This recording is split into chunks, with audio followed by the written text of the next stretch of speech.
no secret that the term fascism is borderline meaningless these days.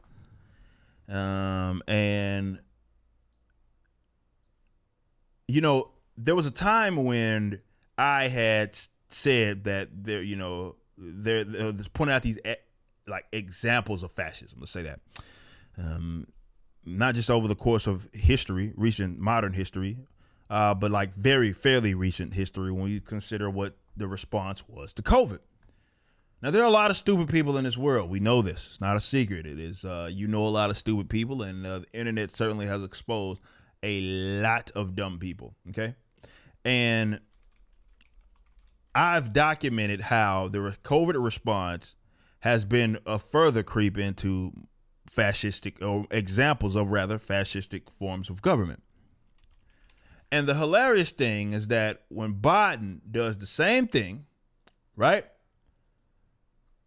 The people who claim to be against fascists, the anti-fascists, as well as the people that would deem the orange man as a fascist, they either pass it or they don't understand what it is, so they can't identify it properly. Now, look, I have done several videos documenting the history of fascism. I did one recently. We did an entire episode of For Kidding's Sake recently. You can go check that out. I also did a long segment, which is more educational, a 40-minute segment on like this one right here, which is one of my favorite videos that I've done.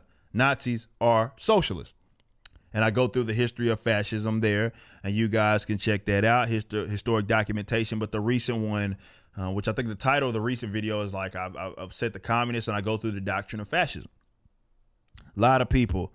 So y'all can refer to that in the event that you get confused here in some of the things that I'm going to say, acting like I don't know what the hell I'm talking about. No, I know exactly what I'm talking about. Just I know what fascism is. And fascism, unfortunately, does not mean orange guy doing thing, which is what they think that it is. They think that it's orange guy doing thing or a guy they don't like doing thing. So, and we're going to look at some of these tweets here. You saw me last night. I was going back and forth with people who were just utterly confused because what had happened, I had posted this right here.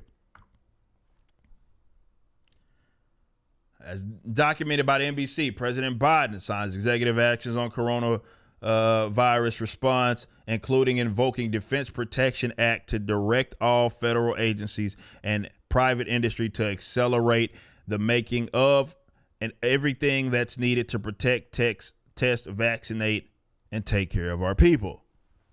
Okay, guys, that is literal fascism. Okay, that is a fascistic policy. Okay. That is the merging of corporate and state. Of course, nothing out of the state, everything within it. That is exactly what this DPA was. And for those of you who are confused, I would say, well, Trump did the same thing. Well, I was talking about that also fucking 9 months ago. It's almost like I've been ahead of the curve. Mentioning this same exact thing, saying, yes, it's state socialism. And in this video, for example, which we're looking at right now, which was done in April the goddamn 5th. And I was talking about how in this same fucking room, and Chuck Schumer, for example, was talking about this very thing, utilizing the Defense Protection Act to hijack factories so they can make what they want them to make, whether they be compensated or what.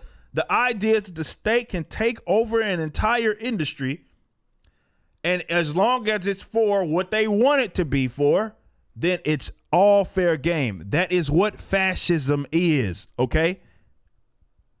That's what fascism is. It is not orange man doing bad thing, okay? So you look at some of these tweets, like this person right here. How is making PPE for healthcare workers fascism? Laughing my fucking ass off because he and ha-has are arguments, guys. That goes to show, now we've long known this, that they had just been using that term and they had no idea what the fuck the shit meant. They've never read the doctrine of fascism. They don't even know who the fuck Mussolini is. It's a term, it has meaning. Historical precedent has been set. We don't have to redefine it. It already has been defined, spelled, laid out.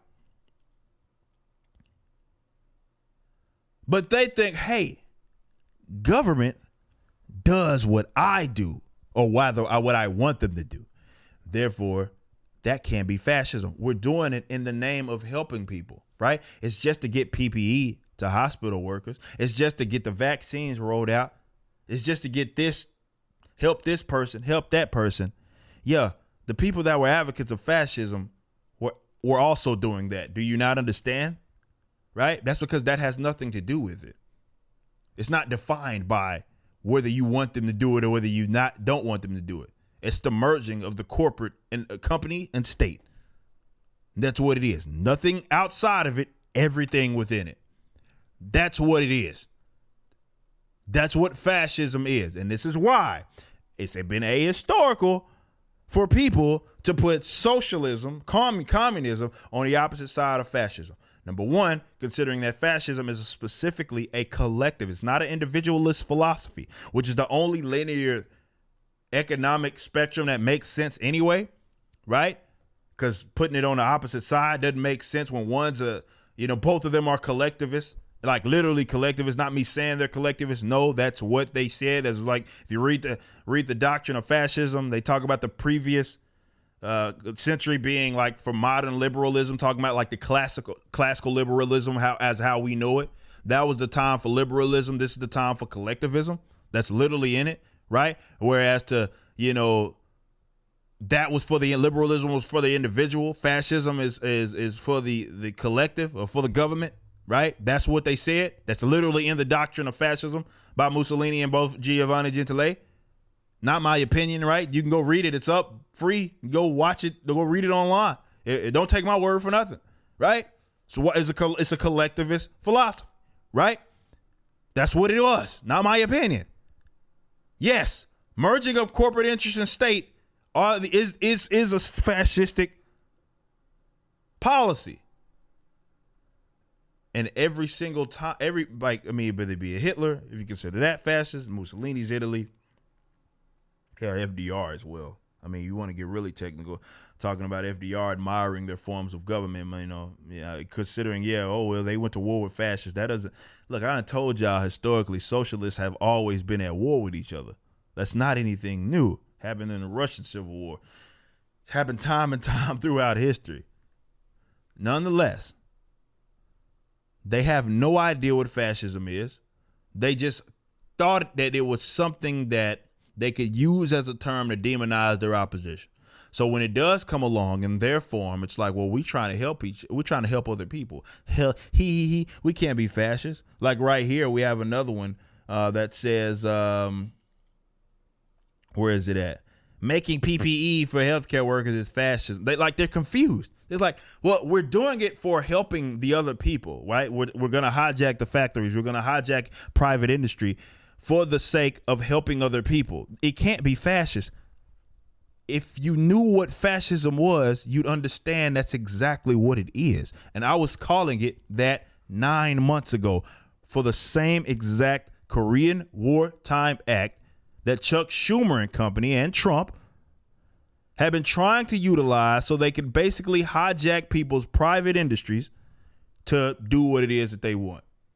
But because they think, well, fascism is doing bad things that I deem as bad. That's what fascism is.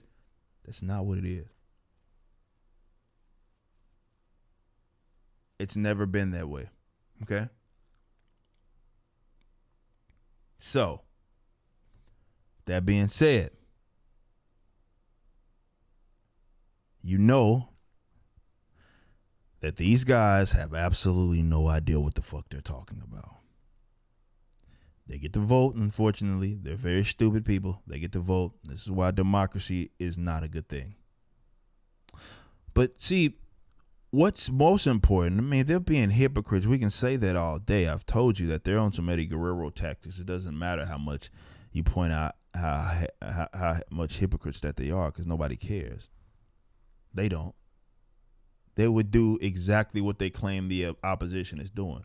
But because they got the corporate press on their side, as well as all these book dancing entertainments that entertainment elites, that have the academic elites behind them that will validate everything it is that they do.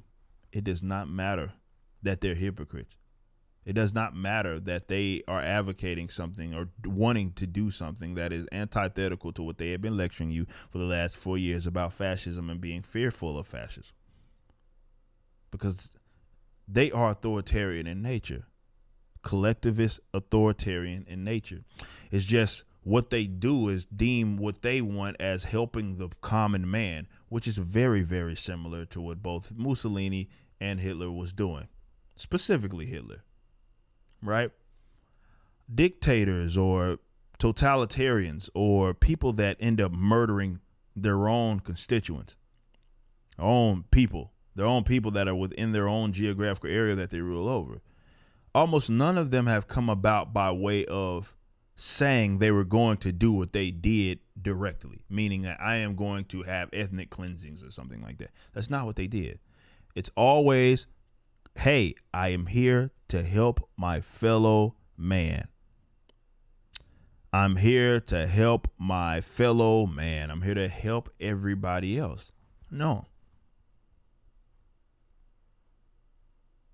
They, of course, aren't going to do that, but that's what they campaign on. And that's how those policies become digestible, because it's for you guys. I'm just trying to help you out. We have to do this just to help you out. And unfortunately, when it gets extended for a longer period of time, the body counts gets to rising, and here we are. See, this is why I said that this is not about Trump. This isn't even about Biden. The biggest division when it comes to this country, to me, as far as I see it, is from people that are control freaks. In the name of authoritarianism, humanitarian efforts, fake humanitarian efforts, they want to control virtually everything it is that you do. Your education. And they want you to subsidize all of their ideas. So your education, everything, top to bottom, education especially. They want control of it.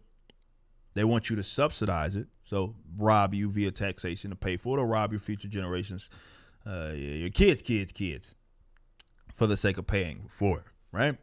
They have no problem doing that because they are authoritarian. They're demanding. And that power is why I continue to rally against it. Is a fundamental problem that leads to more and more issues, as the guy that you fear will get the power ends up getting the power, does things that you do not want him to do, and here we are. That's why I think the biggest divide here, and why I think secessionism or decentralization has got to be the approach. The biggest divide right now to me in this country is between control freaks who want to rule over, demand people do whatever it is that they want to do. It doesn't matter what reason they want them to do, and be forced, rather. They will use this power of the state, the territorial monopoly on use of force, violence, and ultimate decision making. They will utilize that, and they want to utilize that for whatever personal ideals that they have, and they want to control you. And then the other guys just want to be left the fuck alone. That is the biggest difference between the countries, or not the country itself. Is more so what I'm referring to. So, like, when you talk about the divide, it's less Republicans, Democrats, less about that. It's more control freak versus the people that want to be left the fuck alone. But going back to the point as to be expected, and what I wanted to point out in this segment, these guys have no fucking idea what fascism is.